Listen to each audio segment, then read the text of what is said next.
하나님 말씀은 마태복음 2장 1절부터 12절까지입니다. 마태복음 2장 1절부터 12절까지입니다. 봉독하겠습니다.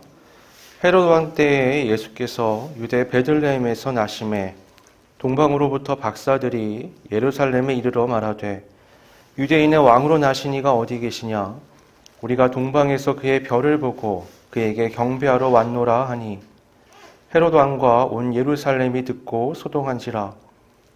왕이 모든 대제사장과 백성의 서기관들을 모아 그리스도가 어디서 나겠느냐 물으니 이르되 유대 베들레헴이오니 이는 선지자로 이렇게 기록된 바 또 유대 땅 베들레헴아 너는 유대 고을 중에서 가장 작지 아니하도다. 내게서 한 다스리는 자가 나와서 내 백성 이스라엘의 목자가 되리라 하였음이니이다. 이에 헤롯이 가만히 박사들을 불러 별이 나타난 때를 자세히 묻고 베들레헴으로 보내며 이르되 가서 아기에 대하여 자세히 알아보고 찾거든 내게 고하여 나도 가서 그에게 경배하게 하라. 박사들이 왕의 말을 듣고 갈새 동방에서 보던 그 별이 문득 앞서 인도하여 가다가 아기 있는 곳 위에 머물러 서 있는지라. 그들이 별을 보고 매우 크게 기뻐하더라. 집에 들어가 아기와 그의 어머니 마리아가 함께 있는 것을 보고 엎드려 아기께 경배하고 보배압을 열어 황금과 유향과 모략을 예물로 드리니라. 그들은 꿈에 헤롯에게로 돌아가지 말라 지시하심을 받아 다른 길로 고국에 돌아가니라. 아멘. 오늘 말씀은 예수님이 드디어 탄생하시는 장면에 대한 기록을 담고 있는데요. 좀 이상한 부분이 있죠. 예수님의 탄생의 어떤 기쁨의 현장을 디테일하게 담고 있는 게 아니라 예수님의 탄생은 첫 줄에 그냥 짤막한 말로 예수님이 탄생하셨다 라고만 말하고 나머지 등장인물들에 대한 이야기가 여기에 줄을 이루고 있습니다. 이야기는 단순하지가 않아요. 등장인물들이 굉장히 대조적인 사람들이기 때문에 그런데요. 한쪽은 동방에서 온 박사들, 또 한쪽은 헤롯과 서기관들로 대변되는 예루살렘에 있는 유대인들이죠. 이 동방의 박사들을 우리가 먼저 생각해 보면 동방, 그러니까 동쪽 어딘가에서 왔는데 어디서 왔는지 몰라요. 메소포타미아, 페르시아, 어디가 된지 모르지만 동쪽에서 왔습니다. 박사라고 되어 있는데 우리가 아는 요새의 그런 박사가 아니라 아마도 천문학을 하는, 천체를 살피는 그런 사람들인 거예요. 그럼 천체를 왜 살피느냐? 천체를 통해서 이 땅의 일들을 예측하고 거기에 대해서 생각하며 길을 찾는 사람들. 하늘의 별을 보며 이 신의 계시가 무엇인지를 찾는 사람들이 바로 이 사람들이었거든요. 이제 동쪽에서 봤더니 서쪽에 큰 별이 뜬 거예요. 아주 밝은. 이거 예사별이 아니거든요.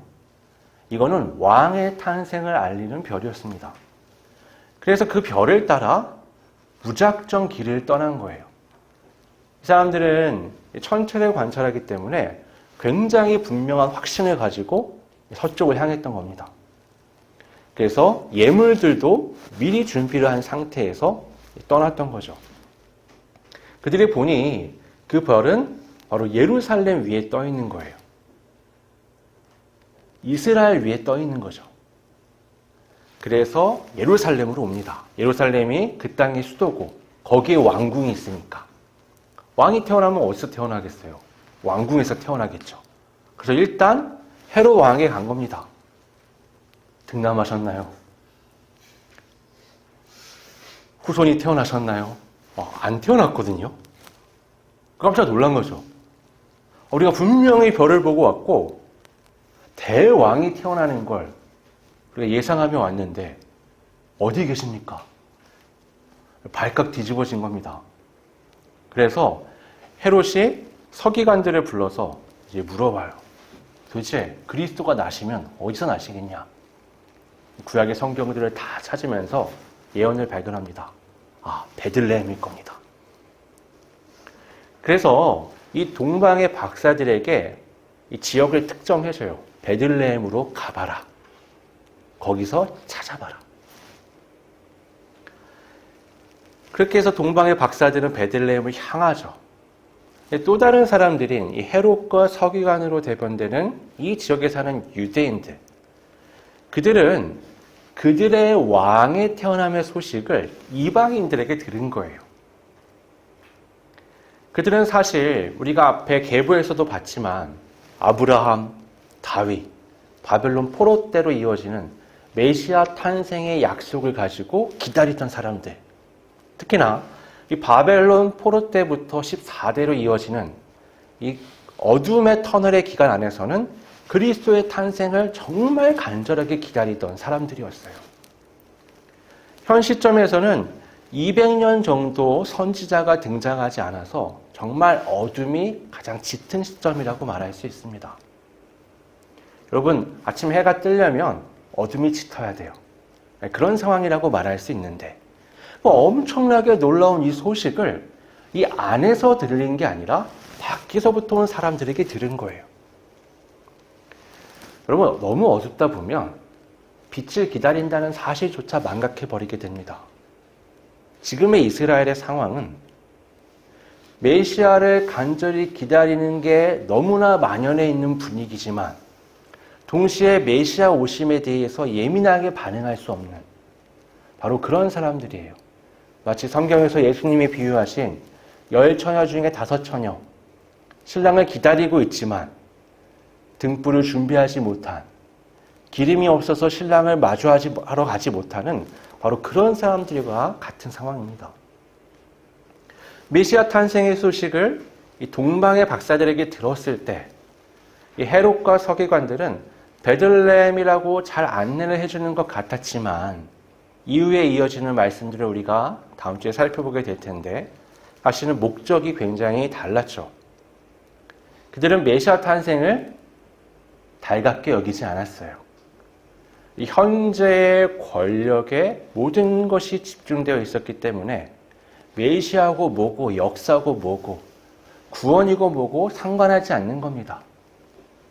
이 헤롯이라는 인물은 우리가 다음에 살펴보게 되겠지만 이 사람은 독재자예요. 그것도 아주 극악무도한, 사람들을 죽이려는데 주저함이 없는 자. 얼마나 심하냐면 이 사람이 폭정을 하니까 사람들이 아무도 좋아하지 않아요. 이 사람이 나이가 들어서 죽을 때가 된 거죠. 꼭 이런 악인들은 오래 살아요. 죽을 때가 됐는데 아무도 슬퍼하지 않는 거예요. 아무도. 싫잖아요. 자기가 죽을 때가 됐는데. 그럼 어떻게 하냐면 바로 밑에 성이 여리고였거든요. 여리고에 사람들이 굉장히 칭찬하고 우러러보는 귀족들을 다 죽입니다. 군대를 보내서. 그럼 어때요? 사람들이 통곡을 하겠죠. 자기의 죽음을 다른 사람의 죽음으로 통곡이 나오게끔 유도하는 그런 사람이에요.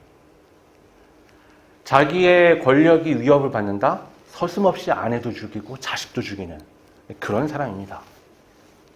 그런 사람의 귀에 이스라엘 사람들이 그렇게 기다리던 메시아 탄생의 소식이 들린 거예요. 이 사람은 온전한 유대인도 아니고요. 이스라엘을 위해서 이 지역을 다스리는 사람도 아니에요. 이 사람은 자신의 권력 욕에 로마를 등에 업고 이 지역을 다스리고 있는 겁니다. 그러니 메시아 탄생은 정적의 탄생을 알리는 거예요. 온 유대인들이 그렇게 따르고 믿고 기다리던 메시아가 탄생했다. 아, 이거는 자기 권력의 최대 위험이 되는 거죠.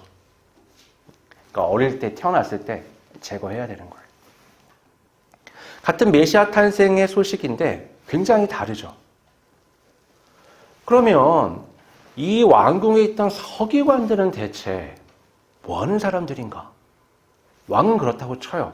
이 사람은 온전한 유대인도 아니니까. 서기관들은 유대인들이거든요. 서기관이 뭐 하는 사람들이냐? 성경을 연구하는 사람들이에요. 서기관들이 성경을 연구하는 곳에 가면 창문이 없대요. 학생 여러분, 공부는 그렇게 하는 겁니다.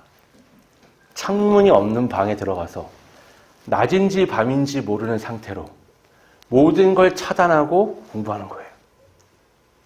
그게 서기관들이에요. 우리나라에도 그런 데들이 몇 군데 있죠. PC방, 카지노 도박장, 낮인지 밤인지 모르고 사람을 거기에 몰두하게 만드는 그런 곳이에요. 가면 되겠어요? 안 되겠어요? 가면 모든 쾌락이 다 있죠. 즐거움이 거기 다 있습니다. 하지만 거기서 나올 때 뭐예요? 돈만 다 쓰고 에너지 다 낭비하고 오게 되는 거죠. 그냥 엿담이었고요. 또 서기관들은 그렇게 성경을 연구하는데 진지한 사람들인 거예요. 근데 이게 권력과 붙으니까 아주 이상해져요. 성경을 연구하고 해석하고 발표하는데 하나님의 관점과 하나님의 뜻이 아닌 이 권력을 쥐고 있는 왕에게 알맞는 해석을 하기 시작하는 거예요.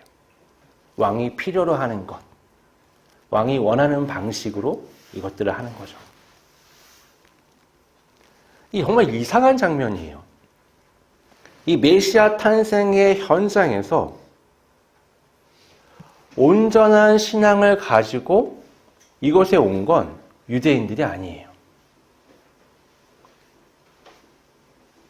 유대인들, 이 왕궁에 있는 사람들, 하나님이 세우신 이 시스템 안에서, 이스라엘이라는 나라 안에서 하나님의 왕과 서기관들이 해야 될 건 메시아를 기다리며 그분의 오심을 찬양하고 거기에 가서 축하를 하는 거죠.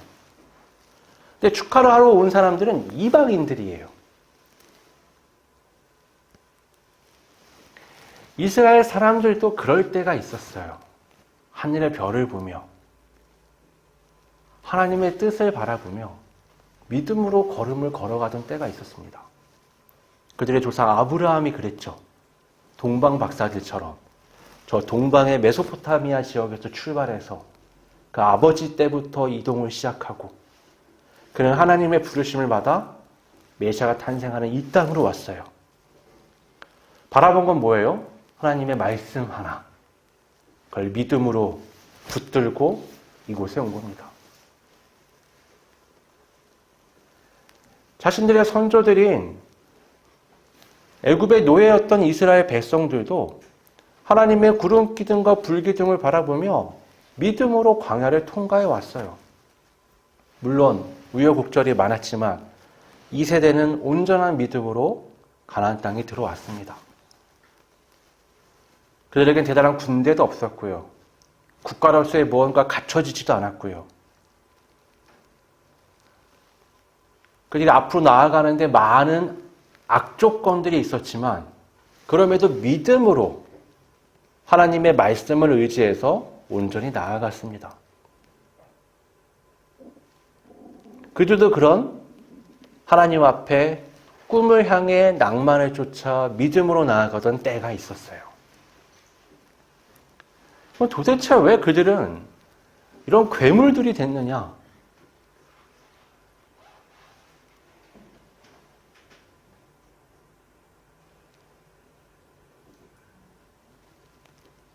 가나안 땅에 들어가면서부터입니다.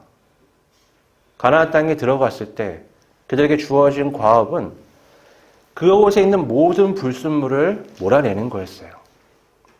그것에 하나님을 반대하는 것, 신앙을 망치는 것들, 그건 그 땅에 있는 많은 이방 문화입니다.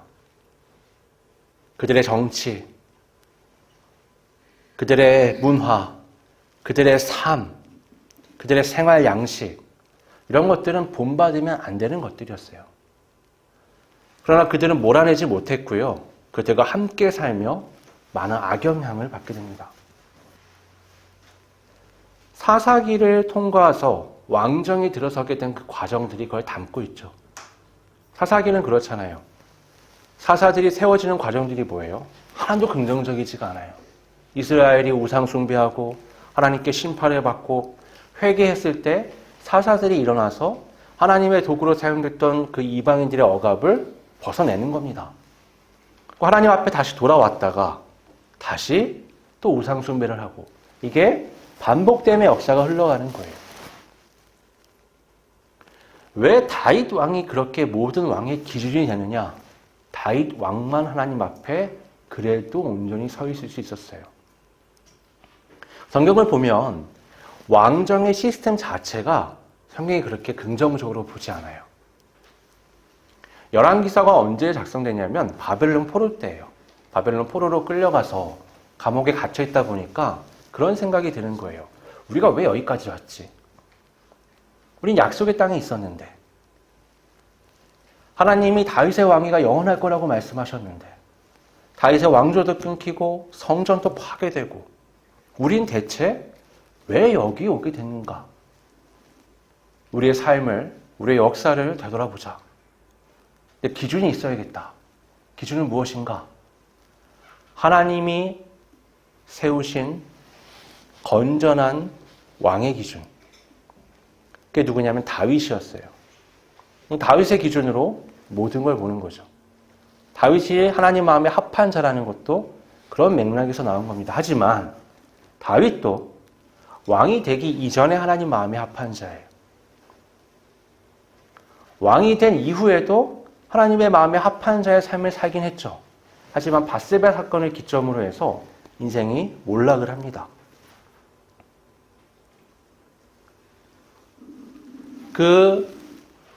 하나님 보시기에 긍정적이었던 다윗, 바로 그 사람이 기준이 돼서 이스라엘의 모든 역사를 살피며 왕들을 하나씩 평가하는 거예요.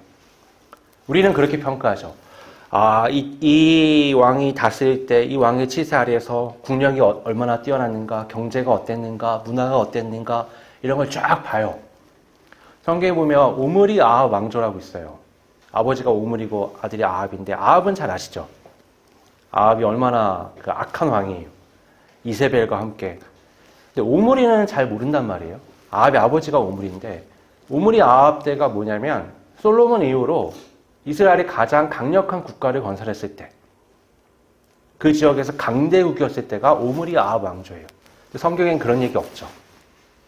오므리 한 줄밖에 안 나오고요. 아합은 아주 악한 왕으로만 나옵니다. 우리가 잘 아는 유명한 왕은 누가 있어요? 히스기야, 마지막에 요시야, 이런 왕들이 있어요. 이런 왕들은 굉장히 긍정적으로 성경에 묘사하지만 실제 역사에서 보면 굉장히 약한 소국의 왕이에요. 힘이 없어요. 근데 성경에서 보는 기준은 완전히 다르단 말이에요. 다윗을 보면 다윗은 중반 이후부터 제국을 건설해서 제왕이 됩니다. 근데 성경은 뭐예요? 그때부터 악을 저지르고 하나님께 심판받는 왕으로 묘사가 돼요. 전반부는 어때요? 오히려 실제로는 좋지 않죠. 기름 부음을 받은 다음부터 10년 동안 쫓겨다니잖아요. 사울이 그를 죽이려고 찾아다니고, 그래서 적국인 바벨론의 블레셋에 망명을 했다가 미친 사람 연기도 했다가 돌고 돌아서 돌아온단 말이에요. 그러나 성경은 아주 긍정적으로 그를 묘사하고 있죠. 그 기간에 그가 작성했던 많은 시편들이 지금도 성경으로 남아있는 거예요. 이 왕정으로 넘어가면서의 모든 과정들, 이스라엘이 타락하는 과정들을 보여줍니다. 그래서 예루살렘은 분명히 성전도 있고 왕도 있고 제사장, 서기관, 하나님이 세우신 그 땅 안에서의 많은 훌륭한 것들이 겉으로는 있는데, 메시아가 탄생하는 그 자리에 누구도 제 역할을 할 수가 없는 상황이 되어버린 거예요. 그곳에 그들이 잃어버렸던, 하늘의 별만 보면 순수한 신앙으로 찾아오는 동방의 박사들이 있었던 겁니다. 그러니까 메시아 탄생이 중요하지만 이 대목에서 중요한 건 뭐예요? 이스라엘의 잃어버린 신앙인들을 이 동방의 박사들로 보여주는 거예요. 여러분, 예수님은 왕궁에 오지 않으셨어요. 예수님은 베들레헴에 우리가 아는 마국간이라고 하는, 하지만 진짜 마국간은 아닌 아주 허름한 집에 마을 구유에 누이셨죠. 그 앞에 이 동방의 세 박사가 와서 예물을 드리며 찬양을 드립니다. 그들에게는 왕궁이 문제가 아니에요. 예수님이 누구 밑에 어디 출신인가가 중요한 게 아닙니다. 그들이 본 건 뭐예요? 별이죠.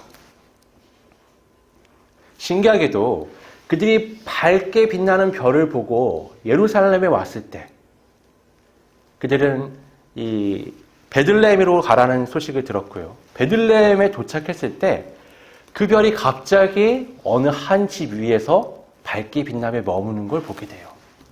굉장히 신비한 경험이죠. 그림으로 그려볼 수 있잖아요. 어떤 별이 저 위에 있었는데 그들이 가까이 오니까 그 별이 어느 집으로 내려와서 밝게 빛나는 거예요. 바로 여기다라고 얘기하는 거죠. 이스라엘에 수많은 유대인이 있는데 메시아의 탄생 소식을 그렇게 분명하게 눈으로 보여줬던 대상은 한 명도 없었어요. 오로지 동방에서 온 사람들에게만 그게 보였습니다. 왜냐? 그들만이 그 신앙으로 왔기 때문에 그래요. 고대했거든요. 메시아의 오심을 기다렸거든요. 메시아를 만난다는 설렘이 있었거든요. 주님을 만났을 때 어떻게 찬양 드리고 예배할지, 그가 태어나서 자라며 왕으로 성장해서 어떤 큰 일을 이루실 거에 대한 기대가 있었거든요. 근데 정작 그분이 태어나신 그 땅에는 그걸 기대하는 사람들이 없었어요. 그들은 이스라엘 나라를 꿈꿨지만 동방의 박사들은 그런 이스라엘 나라라는 한계를 뛰어넘어서 위대한 왕의 탄생을 바라보며 기대감을 갖고 갔었어요. 여러분, 예수님의 탄생은 나를 위한 게 아닙니다. 예수님의 탄생은 이 세계를 위한 거죠. 예수님은 온 세계를 바로잡기 위해, 구원하기 위해 오셨어요. 성경에서, 특히 마태복음에서 강조해서 말하는 건 뭐냐면 우리의 생각을 바꿔야 된다는 거예요. 우리는 바뀌길 원해요. 환경이 바뀌고 많은 것들이 바뀌어서 우리가 기대하는 정의와 우리가 기대하던 하나님의 구원이 이루어지기를 소망합니다. 그러나 예수님 탄생에 우리에게 보여주는 건 뭐예요? 역설적인 거예요. 유대인들이 다 누구예요? 하나님의 백성이라고 자신하는 사람들이잖아요. 우리는 선택된 민족이라고 말하는 사람들이에요. 그런데 예수님을 보지 못해요. 그 별을 보지 못해요. 그 별의 인도를 받지 못해요. 참 아이러니하죠. 분명히 젖과 꿀이 흐르는 땅을 향해서 인도함을 받은 건 그들이었어요. 홍해를 가르고 하나님이 구출해낸 것도 그들이었어요. 그러나 그들은 그 별을 보지 못합니다. 동방에서 온 세 사람만이 그 별을 보는 거예요. 우리가 하나님 앞에 우리 신앙이 어떤 불순물들을 가지고 조건들을 가지고 바라보고 있는가를 살펴봐야 됩니다. 우리는 순수한 신앙으로 돌아가야 돼요. 하나님 앞에 믿음 외에 다른 것이 작동하지 않도록 점검해야 합니다. 그렇지 않으면 이런저런 것들이 우리의 눈을 가려서요, 그 빛을 못 보게 만들어요. 아니, 하늘에 별이 빛났는데 왜 그걸 못 봐요? 이상하잖아요. 땅에 눈이 향하기 때문에 그래요. 사람에게 눈을 향하기 때문에, 상황에 눈이 향하기 때문에 그런 거예요. 눈을 들어서 하늘을 봐야죠. 눈을 들어서 하나님을 향해야 합니다. 예수님이 반복해서 그렇게 기도하셨던 이유가 뭐냐면 하나님을 향해서 눈을 들기 위해서예요. 하나님을 향해서 눈을 들지 않으면 땅의 것들에 사로잡혀서 매몰됩니다. 우리에게 기도가 필요한 이유가 그런 거예요. 우리가 왜 그렇게 기도를 열심히 해야 돼요?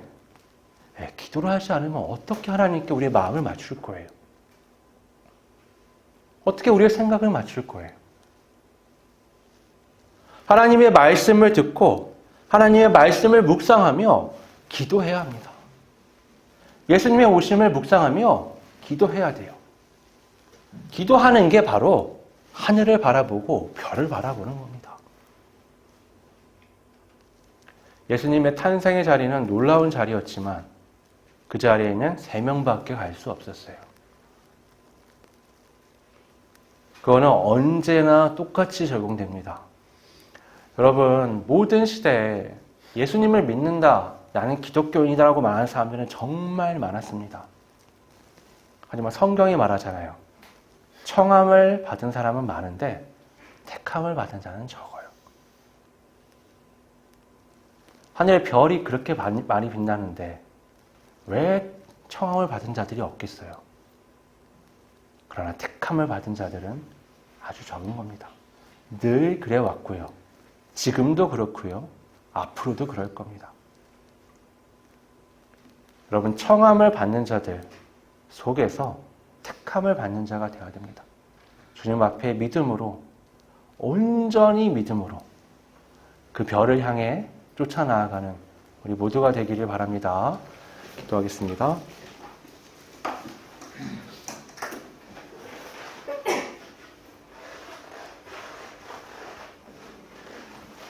아버지 하나님,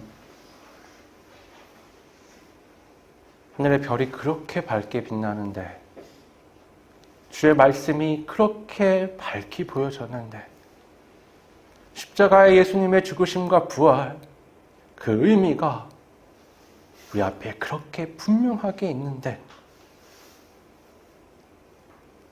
자칭 그리스도인이라고 말하는 수많은 사람들은 교회 안에 머물고 직분을 가지고 오랜 신앙의 행위를 했음에도 불구하고 그 빛을 보지 못하고 그 빛을 따라 나아가지 못하는 것이 현실입니다. 아버지, 나는 그 빛을 보고 있는지, 나는 그 빛을 보며 무엇을 느끼는지, 그 빛을 향해 쫓아가고 있는지 스스로를 돌아보게 됩니다. 우리 안에 형식적으로 남아있는, 그래서 인이 박혀있는 많은 허울적인 믿음의 행위들을 벗어버리고 진정한 믿음으로 주의 말씀 앞에 기도함으로 주께서 우리에게 보이신 빛을 바라보며 믿음으로 우리의 삶을 걸어가기를 소원합니다. 주님, 동방의 박사들이 온 것처럼 우리도 주의 인도하심을 따라 부푼 기대와 감격, 감사를 가지고 온전히 쫓아갈 수 있도록 우리의 마음과 생각을 이끌어 주시옵소서. 거룩하신 예수님의 이름으로 기도드립니다. 아멘.